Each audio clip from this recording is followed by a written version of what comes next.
Bismillahirrahmanirrahim. Assalamu alaikum students. Today we will study our new unit, that is electricity. Electricity is a form of energy that we use every day.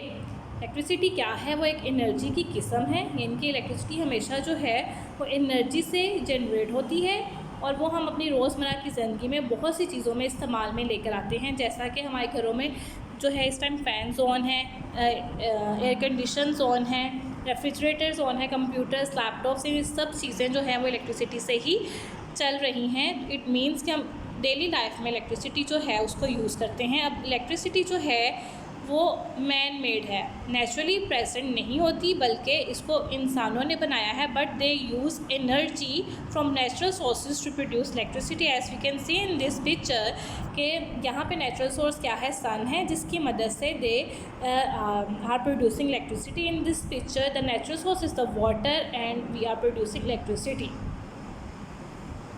So we can say that electricity is man-made, but it can be created from natural sources. It can also be created from wind as well. Now, electricity that moves along a wire is called an electric current. अब electricity को हमेशा move करने के लिए एक रास्ता चाहिए होता है and it can only flow through wires. अब जो वायर्स के ज़रिए से इलेक्ट्रिसिटी गुजरती है उसके अंदर से हम कह सकते हैं कि इलेक्ट्रिक करंट इज़ मूविंग. क्या मूव कर रहा है? इलेक्ट्रिक करंट मूव कर रहा है. As we can see in this picture the cross sectional area of a wire has been taken, जिसमें बताया गया है कि इलेक्ट्रिक करंट जो है वो मूव कर रहा है और it is moving through wires. Metal की वायर है जिसके ज़रिए से इलेक्ट्रिक करंट मूव कर रहा है. And electric current can only flow through certain materials. Electric current हमेशा जो है कुछ चीज़ों से गुजरता है, जैसा कि मेटल है और इसके अलावा हमारे पास कॉपर की वायर्स होती हैं, उसके अंदर से इलेक्ट्रिसिटी जो है वो मूव करती है. हालांकि वुड और प्लास्टिक से इलेक्ट्रिक करंट मूव नहीं कर सकता.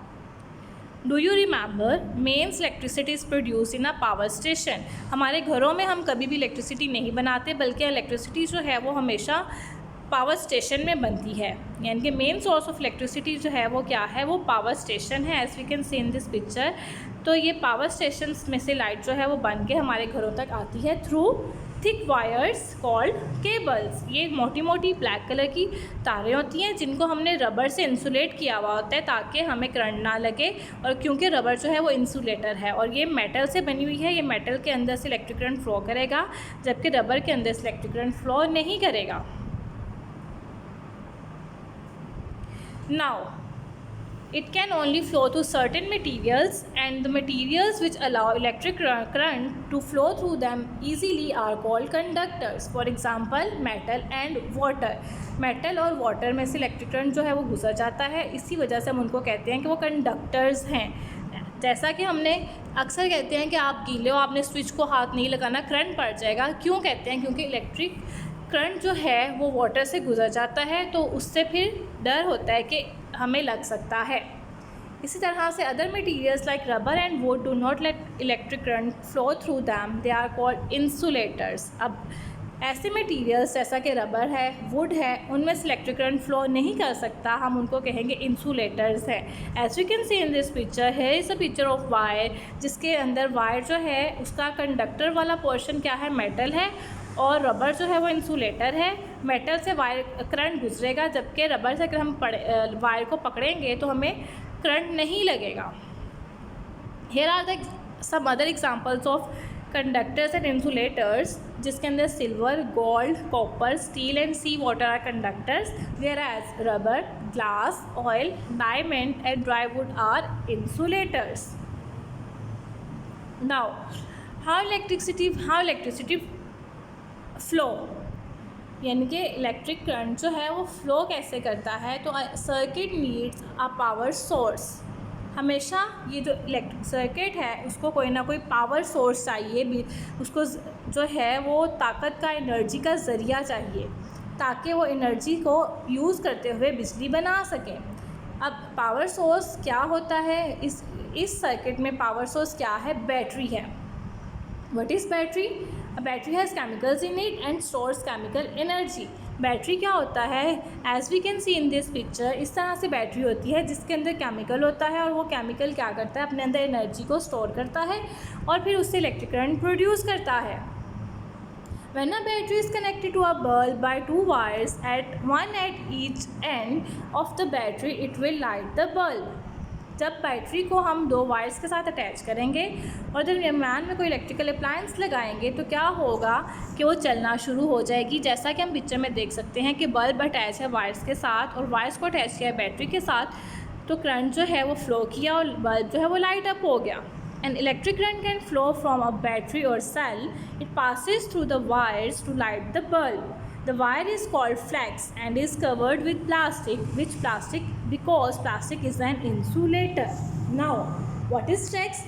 Flex is a wire which is coated with plastic or rubber because plastic or rubber is insulator. In plastic और rubber जो है वो insulator है, तो हम किसी भी मेटल की वायर को प्लास्टिक या रबर से कवर कर देंगे ताकि हम जब करंट गुजरे तो किसी दूसरे को ना लगे, तो that wire is called flex.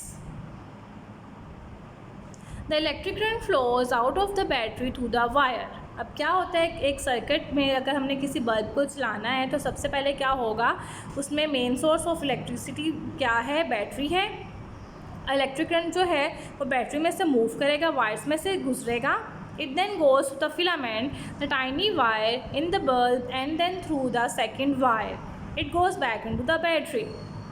क्या है, बैटरी की फर्स्ट वायर में से जो है करंट मूव किया, then it passes to the filament. Filament is the tiny piece of wire inside the bulb. Bulb के अंदर वायर का छोटा सा टुकड़ा होता है, उसमें से जब इलेक्ट्रिक करंट मूव कर गया सेकेंड वायर में आएगा, वहाँ से गुजरता हुआ वापस बैटरी में आ जाएगा, एक सर्किट जो है वो कंप्लीट हो जाएगा और बल्ब जो है वो लाइट अप हो जाएगा। Now we can say that this is a complete circuit that allows the electric current to flow. Now, a complete circuit. A complete circuit is needed for an electric current to flow. Electricity cannot jump across a gap. If there is a gap in the circuit, the bulb will not light up. A complete circuit is always closed with no gaps in between. The current flows out through one end of the battery and flows back in through the other end, so the loop or chain is complete.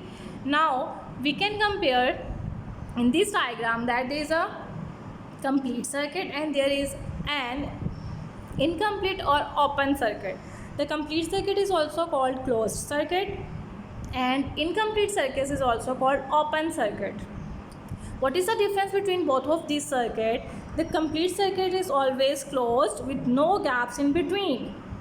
However, an incomplete circuit has a gap in the circuit. अब gap में से क्या होगा कि जब current battery में से निकला, वायर में गया, वायर किससे होता हुआ फिलामेंट से गुजरा, तब उसको नेक्स्ट रास्ता ही नहीं मिलेगा, यहाँ पर गैप आ गया, तो क्या होगा, वो वहीं पे रुक जाएगा और ये सर्किट जो है वो बल्ब को नहीं चलाएगा। जबकि कंप्लीट सर्किट में करंट गुजरा, फिलामेंट से होता हुआ वापस बैटरी में आया, सर्किट कंप्लीट हो गया, बंद हो गया, तो बल्ब जो है वो लाइट अप हो जाएगा। Now after understanding this unit, we are able to do our summer pack.